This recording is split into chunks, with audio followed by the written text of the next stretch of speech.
Right now, as you listen to this, the exact thoughts you were having are literally being built out of the food you ate 3 days ago. Yeah, it is a wild thing to think about, It right? really is.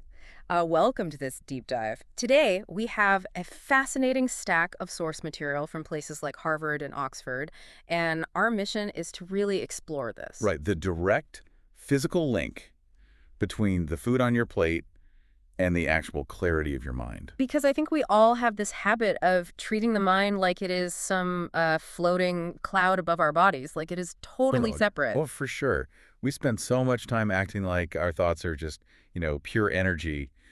But these sources pull nutrition right out of that toxic diet culture space. Yeah. And they place it squarely at the center of how your brain actually works day to day. The detail from the reading that perfectly frames this for me is about brain weight.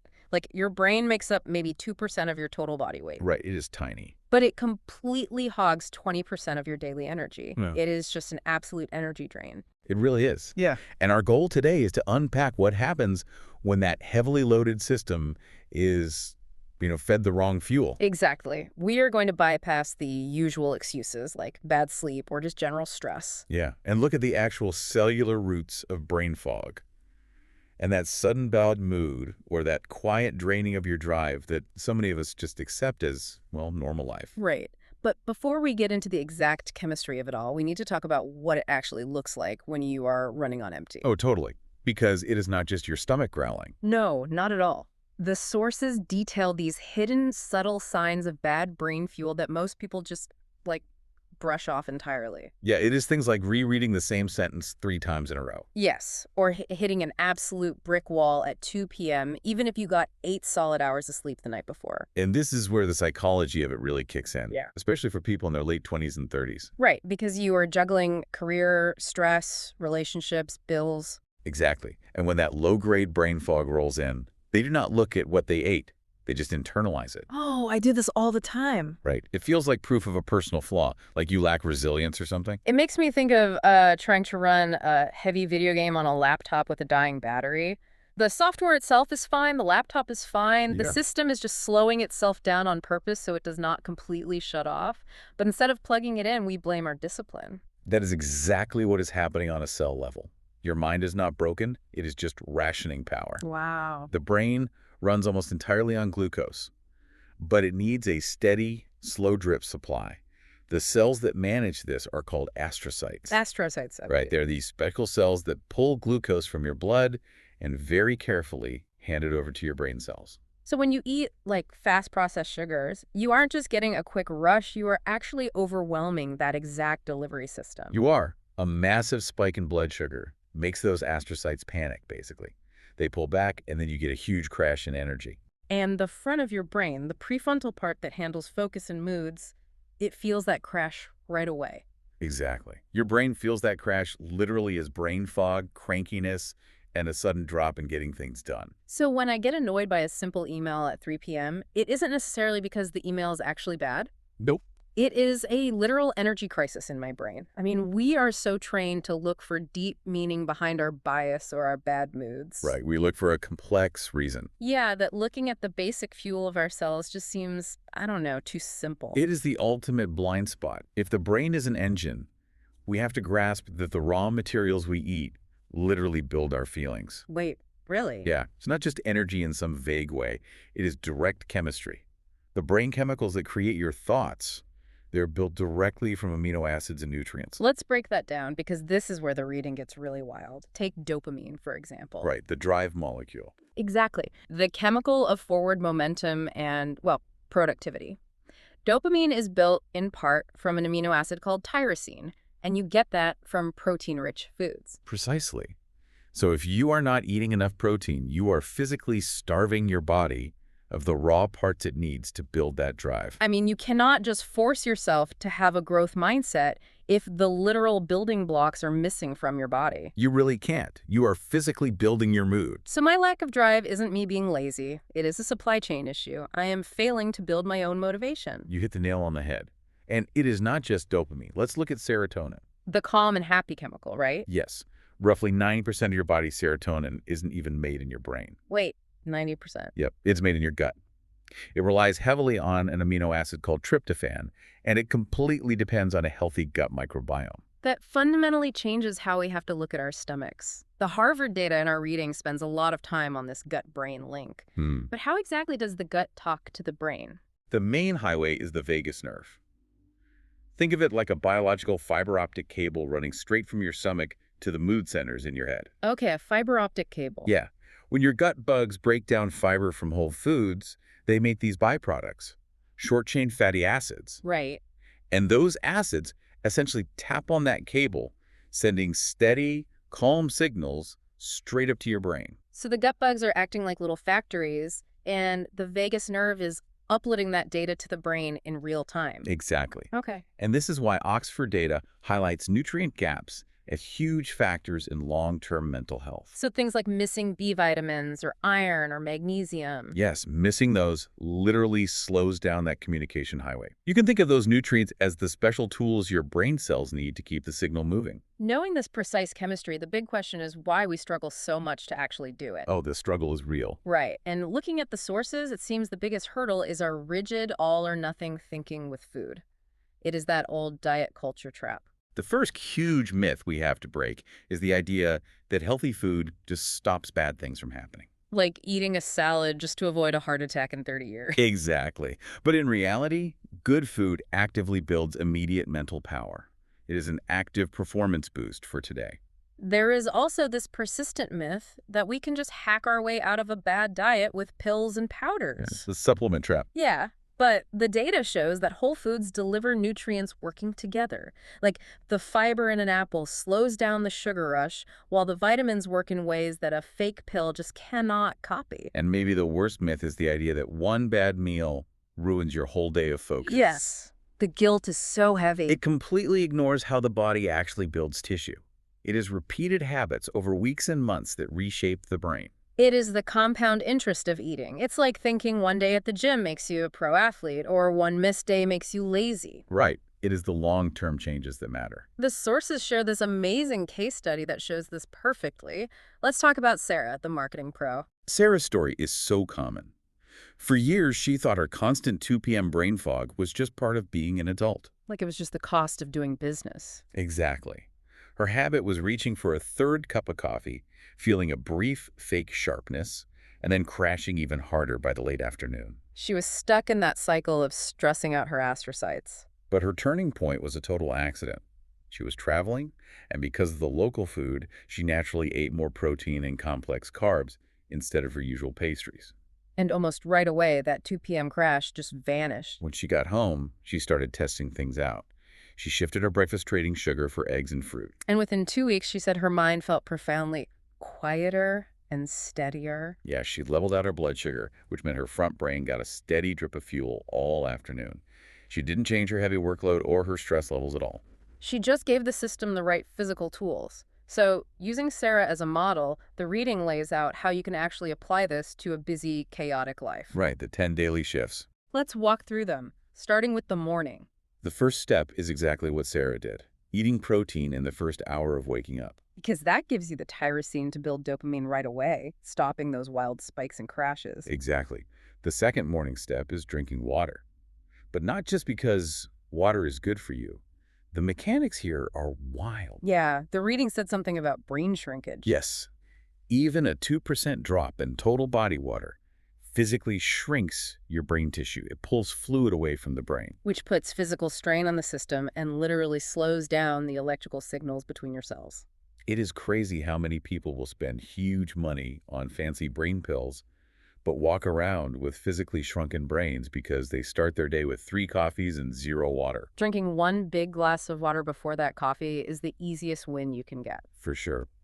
Moving into the afternoon, the plan focuses on eating diverse, colorful plants. And this isn't about counting calories. It is about feeding that diverse gut microbiome we talked about. Right, you are feeding the specific bugs that make those acids to tap on your vagus nerve. And there's a habit shift here too, right?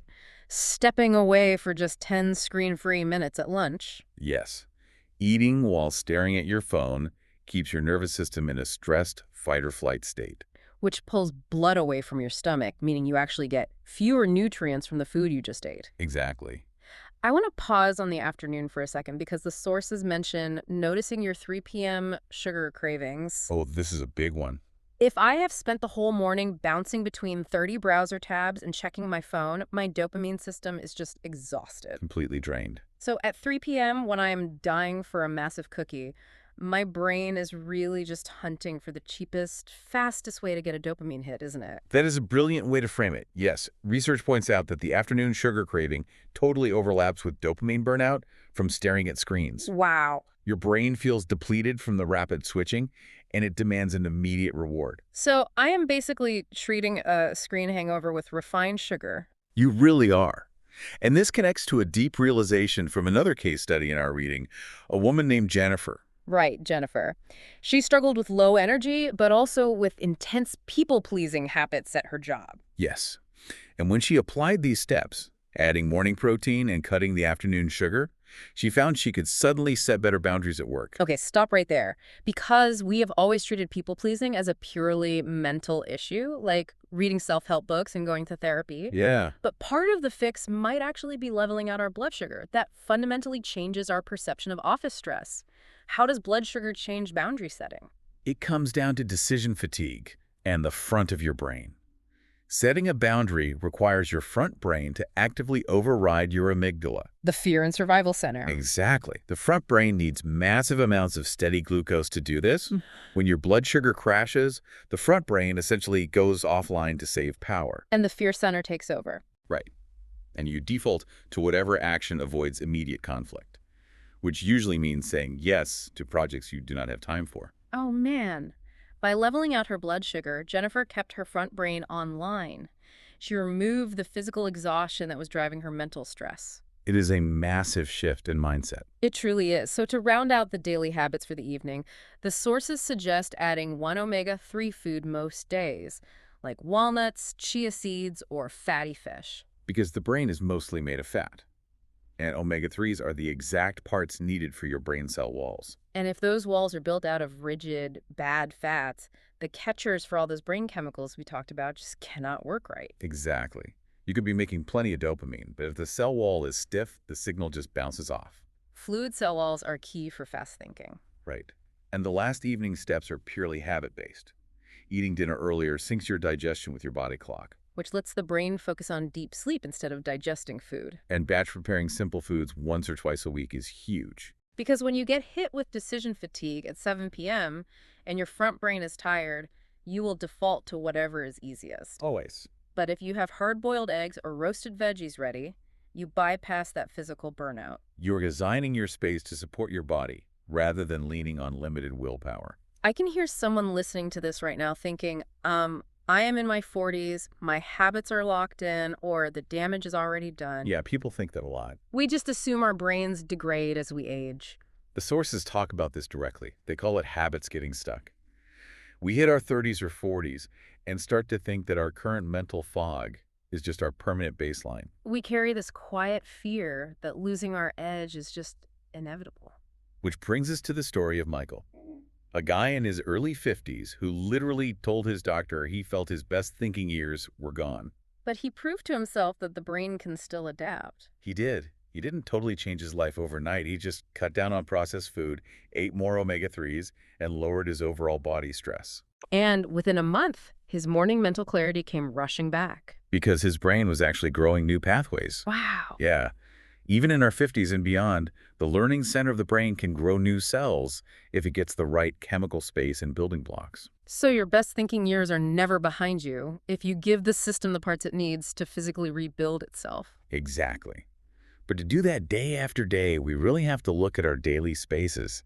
Leaning on pure discipline is a trap if your kitchen and your calendar are set up to fail. The data point's hard to setting up your space, so you don't even need willpower. Keeping the good foods right at eye level in the fridge. Scheduling your lunch on your calendar like it is a firm meeting to fight off that toxic hustle culture. Yes, and making a 2-minute screen-free buffer before dinner to physically switch your brain out of that stress state. It requires a real shift in perception. You have to start treating your grocery runs and your calendar blocks as acts of deep self-respect, rather than just chores. It is about honoring the real physical needs of your mind.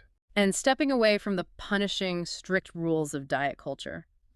Gentle, curious awareness of how food makes your brain feel creates lasting change. Consistency beats perfection every single time. Right. If you eat a donut, your front brain isn't ruined forever. It is the repeated pattern over weeks and months that literally builds the physical structure of your mind. Yeah, that is the most freeing takeaway from all of this. Your mental power is not a fixed point. It is a direction you choose every single day with the small choices you make about what you eat. So let's wrap up what we unpacked today. If you are feeling scattered, cranky, or foggy, your mind is not broken. No, it is not. You are not failing at life, and you do not lack resilience. You are a brilliantly complex physical system that has simply been running on cheap fuel. By focusing on morning protein, drinking water to protect your brain mass, and feeding your gut with plant variety, you are giving yourself the physical tools for long-term clarity and mood control. We said at the very start that the physical stuff in the food you ate 3 days ago is actively shaping the thoughts you are having right this second. Yeah. It is literally part of your brain chemistry today. But I want to leave you with a final thought that pushes this even further. New findings show that this gut-brain chemistry isn't just about you. Oh, this part is wild. The physical environment and the gut bugs you build today can actually change your gene expression. And those changes can be passed down to your kids. It is a massive realization. The daily choices you make don't just fix your afternoon focus. They might actually be laying the groundwork for your future kids' stress resilience. So what kind of mind are you building by this weekend? I challenge you to test out just one tiny shift tomorrow. Just one. Drink a large glass of water before your morning coffee to protect that brain tissue mass. Try it and pay close attention to how the physical structure of your own thinking begins to change. It is incredible how quickly the fog can clear when you finally give the system the exact fuel it was designed to run on. These thoughts, these questions, they don't have to stop here. Geeks Mindset has many more podcasts and videos just like this one. Subscribe to the channel and explore other episodes. They all flow the same thoughtful way. If this podcast felt genuinely useful to you, share it with even one person in your life. That one share can bring a real change in someone's life. And it helps Geeks Mindset reach more people who truly need this. If this brought you real value, look for the join button right next to the Geeks Mindset logo below this video. Click it and become a member of the Mindset Support Circle. Your support helps honest mindset awareness reach thousands who are silently struggling. Geeks Mindset moves forward because of you. Thank you so much from the heart for being here.